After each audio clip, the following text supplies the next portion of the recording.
অনাদি সাহু বলেছেন, স্বভাব সিদ্ধ ভঙ্গিতে স্বাভাবিক মনোভাব থেকে কমরেড দেবলীনা হেমব্রম আপনাদের সামনে উৎসাহিত করার মতন করে বাস্তব অবস্থাটা বলেছেন। কমরেড মোহাম্মদ সেলিম আছেন, আমার ধারণা মূল কথাটা মোহাম্মদ সেলিম বলুক, অনেক বেশি সময় আমার নেওয়াটা উচিত হবে না। আর আমি বেশি বলতে চাই না আরেকটা কারণে, সেটা হচ্ছে এখানকার মানুষ, এই জেলার মানুষ, পাঁশকুড়ার মানুষ, জেলার মানুষ, তারা কম বোঝেন এটা মনে করার কোনো কারণ নেই। মাস্টার পণ্ডিতরাই সব বোঝে, আর গ্রামের সাধারণ মানুষ, কৃষক, শ্রমিক, মজুর, তারা কম বোঝেন এটা মনে করার কোনো কারণ নেই। অভিজ্ঞতা মানুষের সবচেয়ে বড় বন্ধু। আপনার নিজের জীবনের অভিজ্ঞতায় আপনি দেখতে পাচ্ছেন কি চলছে আমাদের দেশে, কি চলছে আমাদের রাজ্যে, সবাই টের পাচ্ছেন।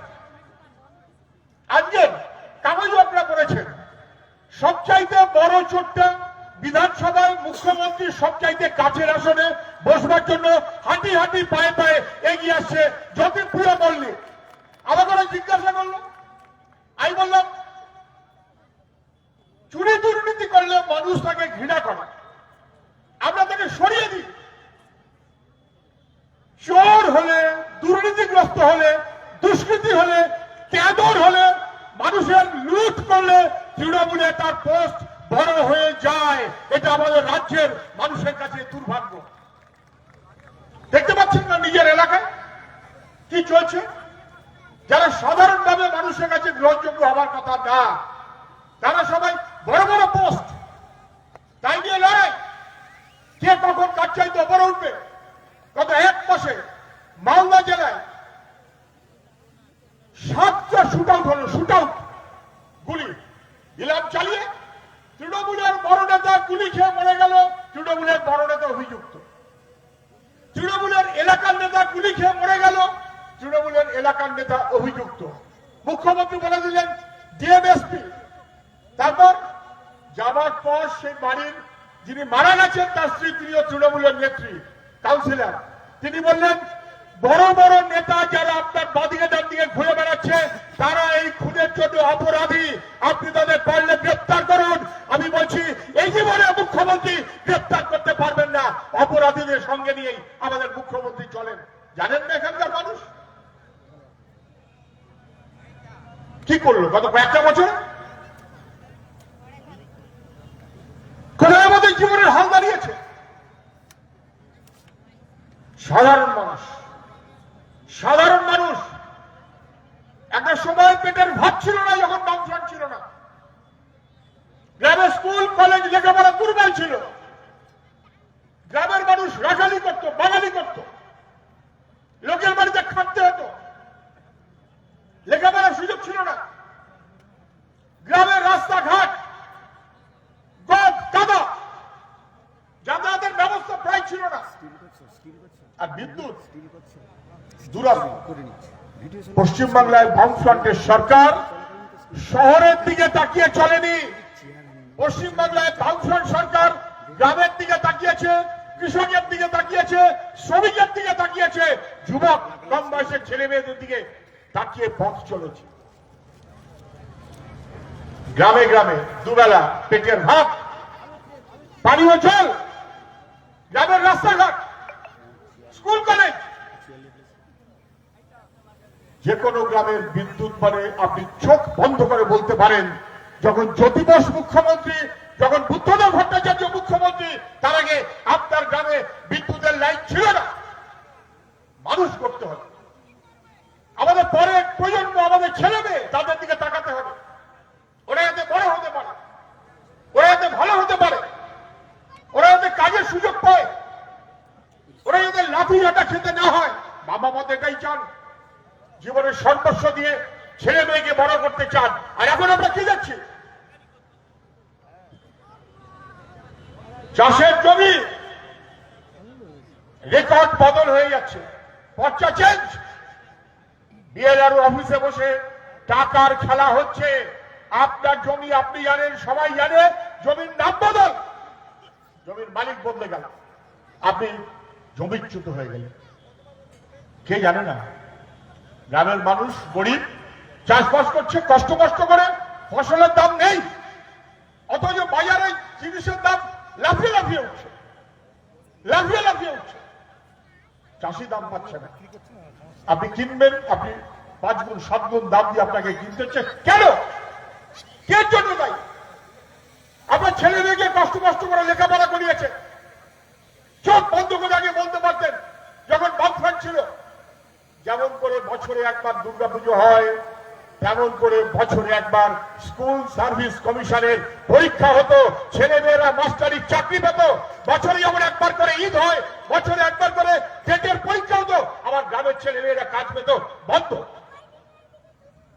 পরীক্ষা দিলে পাস করবেন না, পাস করলে রেজাল্ট পাবেন না, রেজাল্ট পেলে ইন্টারভিউতে ডাক পাবেন না, যদি ইন্টারভিউতে ডাক পান টাকা থলি দিয়ে যেতে হবে, টাকা থলি দিয়ে যেতে হবে। সর্বস্ব চলে যাচ্ছে আমাদের গ্রামের। সংসার চালাতে গিয়ে গ্রামের মানুষের ধার বাড়ছে, সংসার চালাতে গিয়ে গ্রামের মানুষ তার সম্পত্তি বিক্রি করতে হচ্ছে। কেন এই অবস্থা? গোটা রাজ্যে কাজের সুযোগ নেই, কলকারখানা বন্ধ, মুখ্যমন্ত্রী অনেক কিছু করছেন, এইটা উদ্বোধন করছেন, ওইটা উদ্বোধন করছেন, সেইটা উদ্বোধন করছেন। বাড়ি থেকে ছেলে মেয়েকে জিজ্ঞাসা করুন না, বাবু তোরা তো সমস্ত গুগল টুকুল কি সব কি বলিস, দেখতে মুখ্যমন্ত্রী কত ছবি আছে, লাখে লাখে ছবি। মুখ্যমন্ত্রী হাসছেন, মুখ্যমন্ত্রী নাচছেন, মুখ্যমন্ত্রী গাইছেন, মুখ্যমন্ত্রী লাখে লাখে ছবি। উদ্বোধন সব পাবেন। মুখ্যমন্ত্রী পুজোর উদ্বোধন করছেন, দুর্গা পুজোর, কালী পুজোর, লক্ষ্মী পুজোর, যমরাজের পুজোর, সব। সুলভ শৌচালয়, বাথরুম মুখ্যমন্ত্রী উদ্বোধন করছেন। হ্যাঁ রে খোকা, একটা ছবি বার করতে পারবি? মাঝে মুখ্যমন্ত্রী, ডাইনে শিল্পমন্ত্রী, বায়ে অর্থমন্ত্রী, 10-12 বছরে তো প্রচুর উদ্বোধন করলো। একটা কারখানার উদ্বোধন করেছে, ছেলে মেয়েরা কাজ পাবে। একটা ছবি আপনি পাবেন না, মুখ্যমন্ত্রী নাচের ছবি পাবেন। পশ্চিমবাংলা চলছে, ফাজলাম হচ্ছে সব। মেদিনীপুরে প্রসূতি মারা গেল, মা সরকারি হাসপাতালে স্যালাইন। ছেলেমেয়েরা আপত্তি করলো, আমাদের যুবক ছাত্র, তারা পুলিশ লাঠি চালিয়ে দিল, গ্রেপ্তার করে নিয়ে চলে গেল। তুমি দুর্নীতি করবে, নিষিদ্ধ স্যালাইন দেবে, আবার গ্রামের মা গরিব মানুষে মারা যাবে, শাস্তি ব্যবস্থা হবে না, প্রতিবাদ করলে পুলিশের লাঠি। খোঁজ করুন। সেই স্যালাইন কোম্পানিকে বাদ দিয়ে আরেকটা স্যালাইন কোম্পানিকে যখন দায়িত্ব দিয়েছে, আবার নিষিদ্ধ, তার মধ্যে 6 ট্রাক ফাঙ্গাস পাওয়া যাচ্ছে। কে করবে এসব? কে করবে? গোটা এই যে ওষুধের যে টেস্ট করা হয়, টেস্টের ডিপার্টমেন্টে গত 11 বছর ধরে কোন অফিসার নেই। আমি জেনে বুঝে বলছি, একজন অফিসার নেই। 47 জন লোক পোস্ট আছে, যারা টেস্ট করবে, মাত্র 6টা লোক আছে। সরকার চলছে নাকি আমাদের স্বাস্থ্যকে ধ্বংস করা হচ্ছে, শিক্ষাকে ধ্বংস করা হচ্ছে, স্বাস্থ্যকে ধ্বংস করা হচ্ছে, 100 দিনের কাজের টাকায় লুট হচ্ছে, রাজ্যকে ধ্বংস করা হচ্ছে। কেন? 100 দিনের কাজ 3 বছর ধরে গ্রামের মানুষ টাকা পাচ্ছে না। এ বলছে ও দিচ্ছে না, ও বলছে আমি টাকা দিয়েছি, হিসেব দিচ্ছে না। শুনে রাখুন, 100 দিনের কাজের আইন ভারতবর্ষে ছিল না। তখন ইউপি 1-এর সরকার, বিজেপি তার বিরুদ্ধে, তৃণমূল তার বিরুদ্ধে, ওরা এগিয়ে, বিজেপি আর তৃণমূল একসাথে। বিজেপিকে হারাতে হবে, আমরা সরকারকে সমর্থন দেব। কংগ্রেসের নেতারা এসে জ্যোতি বোসকে বললেন দিল্লিতে যে আমরা সরকার করবো, আপনারা আমাদের সমর্থন দিন, আমরা আপনাদের 7-8টা মন্ত্রী দেব। মন্ত্রী, দিল্লির মন্ত্রী, পেল্লাই ক্ষমতা। আমরা বললাম আমাদের 61 জন এমপি আছে, বিজেপিকে ক্ষমতা থেকে দূরে রাখতে হবে, তৃণমূলকে ক্ষমতা থেকে দূরে রাখতে হবে, বিজেপি তৃণমূলকে হারাতে হবে। দেশকে বাঁচাতে গেলে বিজেপি তৃণমূলকে দায়িত্ব দেওয়া যাবে না। আমরা দিল্লিতে ইউপিএ 1 সরকারকে সমর্থন করব, কিন্তু মন্ত্রিত্বের বিনিময়ে না। মন্ত্রিত্ব খুবই গুরুত্বপূর্ণ, নিয়ে কোনো সন্দেহ নেই। তার চাইতে আমাদের কাছে অনেক বেশি গুরুত্বপূর্ণ গ্রামের গরিব মানুষ, তার কাজ। 100 দিনের কাজের আইন চাই, তবে কি 100 দিনের কাজের আইন হলো? ছিল না বিজেপি, ছিল না তৃণমূল, আর এখন দুপক্ষ মিলে লুট করে বেড়াচ্ছে, গ্রামের মানুষের সর্বত শান্ত করে দিচ্ছে। কেন কেন কে লড়বে তার বিরুদ্ধে? দুজন নেতা, তিনজন কমিটি মেম্বার, পাঁচজন পার্টি মেম্বার, এলসিএম না, তাদের তো থাকতে হবেই, তাদের থাকতে হবেই। পার্টি করছি আমরা দায় নেবার জন্য, মানুষের দায়।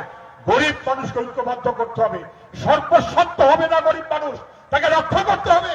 আমাদের দায়িত্ব সমগ্র মানুষকে ঐক্যবদ্ধ করা, আর গোটা গরিব মানুষ রুখে দাঁড়াতে হবে।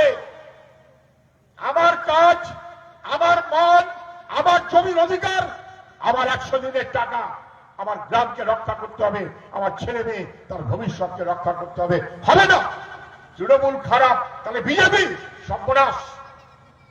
এই জেলার লোক জানেন না, এই গোটা জেলাটাকে যারা জ্বালিয়েছে তৃণমূল, যা আপনি দেখতে পাচ্ছেন। মৎস্যজীবীদের গ্রাম হলদিয়া গোটা পশ্চিমবাংলা শুধু না, গোটা ভারতবর্ষের একটা গুরুত্বপূর্ণ শিল্প কেন্দ্র হিসেবে গড়ে উঠল। হাজার হাজার লাখ লাখ লোক কাজ করেছে। কেমিক্যাল হাব হবে, অটো হাব হবে, আটকে দিল, করতে দিল না। না, পশ্চিমবাংলা কাজ করতে দেওয়া হবে না, ধ্বংস করব। বাংলাকে ধ্বংস করার এই প্রকল্প যারা নিয়েছে, তারা এখন রাজ্যের সরকার চালাচ্ছে। কি কখনো মেনে নেওয়া যায়? আমাদের পরের প্রজন্ম তার দিকে আমরা তাকাবো না? ওরা লেখাপড়া করবে, ওরা কাজকর্ম করবে, ওরা সংসারের মুখ উজ্জ্বল করবে, ওরা চারপাশের মানুষ তাকে ঐক্যবদ্ধ করবে। এটাই তো আমাদের কাজ, এটাই তো আমাদের লক্ষ্য। তার বাইরে অন্য কি হবে? না, কিছু করতে দেবো না। তৃণমূলের হয়ে সেই প্রকল্পের মাথায় ছিলেন অধিকারীরা। রাজ্য তৃণমূলের 1 নম্বর নেতার নাম যদি হয় মমতা ব্যানার্জি, 2 নম্বর নেতার নাম শুভেন্দু অধিকারী। দিয়ে মিলিয়ে সর্বনাশ করেছে দুজনেই তৃণমূল। তার মধ্যে এখন একজন তৃণমূল, এখন একজন বিজেপি। একজন তৃণমূলে থেকে বিজেপিকে সাহায্য করছে মমতা ব্যানার্জি, আর একজন বিজেপিতে থেকে তৃণমূলকে সাহায্য করছে শুভেন্দু অধিকারী। কাজটা এক, গরিব মানুষের বিরুদ্ধে আক্রমণ করা, গরিব মানুষের বিরুদ্ধে লুট করা।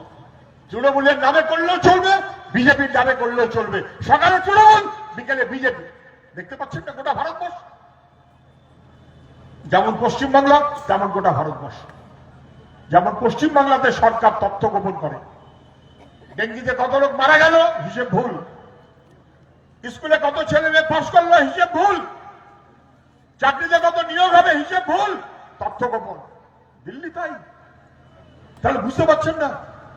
6 জন, প্রথম বলেছিল 2, তারপর হলো 3, 6 জন আপাতত পশ্চিমবাংলার মানুষ তার ডেড বডি ফিরছে। কুম্ভ মেলা পোস্টমর্টেম করেনি, ডেথ সার্টিফিকেট দেয়নি, সর্বনেশে কাণ্ড করছে। আমি বলছি, প্রথমে বলেছিল মৃত্যুর কোনো খবর নেই, তারপর বলল 10, তারপর বলল 15, তারপরে এখন উঠেছে 30। লিখে রাখুন, অন্তত 100 জনের বেশি, কত আমরা কেউ জানি না, 100 চাইতে অনেক বেশি মানুষ মারা গেছেন। কেন? সরকার বলেছে 40 কোটি মানুষ আসবে, মুখ উজ্জ্বল হবে, ভোটের লাভ হবে, ব্যবসার লাভ হবে। 40 কোটি মানুষ কোন একটা জায়গায় হাজির হতে পারে? সারা পাঁশকুড়া ব্লক মিউনিসিপ্যালিটি মোট লোক 4 লক্ষ, এক জায়গায় আসতে পারবে? এমন কোন বড় জায়গা আছে? এরকম 100 হলে 4 কোটি, ওরকম 10 হলে 440 কোটি। ভারতবর্ষের মোট লোকের যা সংখ্যা, 3 জনে 1 জন, প্রতি 3 জনে 1 জন কুম্ভ মেলায় গেছে। 4-5 দিকে কি বুঝছেন? মিথ্যে বলেছে। 40 কোটি বলেছ, 4 কোটির মতন ব্যবস্থা নেই, অপ্রতুলতা, অপর্যাপ্ত ব্যবস্থাপনা নেই। সেই কারণে মানুষগুলোর মৃত্যু হলো। Criminal act. মোদী সরকার চুপ করে আছে। যোগীর বিরুদ্ধে মার্ডার কেস নিয়ে আসা জরুরি। মুখ্যমন্ত্রীকে বলবো, বাজার গরম না করে পারলে আমাদের মানুষগুলোর মৃত্যুর দায়। বিভিন্ন দিল্লিতে যারা বসে আছে, রাজ্যে যারা বসে আছে, চোর চোরটা চিটিংবাজের দল মানুষকে লুট করছে, মানুষের সর্বনাশ করছে, আমাদের রুখতে হবে। আমি কথা বাড়াবো না, ঐক্য চাই। স্বাধীনতার স্বপ্ন ছিল ভারত আমার জগৎ সভায় শ্রেষ্ঠ আসন পাবে। আমাদের চাইতে পিছিয়ে থাকা চীন আমাদের চাইতে কত এগিয়ে গেল, আর এগিয়ে থাকা ভারত আমরা তার তুলনায় কত নেমে গেলাম। কেন? কেন? ছেলে মেয়েদের দিকে তাকান, পাড়া প্রতিবেশীদের দিকে তাকান, কৃষক মজুর ঐক্যবদ্ধ হবে। ওরা আমাদেরকে প্রজা করে রাখতে চায়। মানুষ যেন প্রজা। চোখ 500 টাকা দিয়েছি, মানুষ কারুর প্রজা না, মানুষ কারুর কেনা গোলাম না, মানুষ নাগরিক, তার অধিকার, আমার হক আমাকে আদায় করতে হবে। সেই লড়াই, আর সেই লড়াইতে সবচাইতে বড় শক্তি পার্টি হিসেবে সিপিআইএম অনেক চেষ্টা করেছিল। মমতা এবং শুভেন্দু অধিকারী এসে বলে দিয়েছিল, সারা মেদিনীপুরে কোথাও একটাও লাল ঝান্ডা যেন খুঁজে পাওয়া না যায়। আজকে সে দেখো পাঁশকুড়ার চারপাশ লালে লাল, লাল ঝান্ডার পর লাল ঝান্ডা। লাল ঝান্ডা মানে একটা পতাকা না, মানুষের সংগ্রাম, মানুষের দাবি, মানুষের আবেগ, মানুষের লড়াই। এই লাল ঝান্ডাকে সামনে রেখেই ভবিষ্যৎ আমাদের ছিনিয়ে আনতে হবে। এই মনোভাবে সবাই সঙ্গে থাকবেন, দায়িত্ব নেবেন। সবাইকে অভিনন্দন জানিয়ে আমার কথা আমি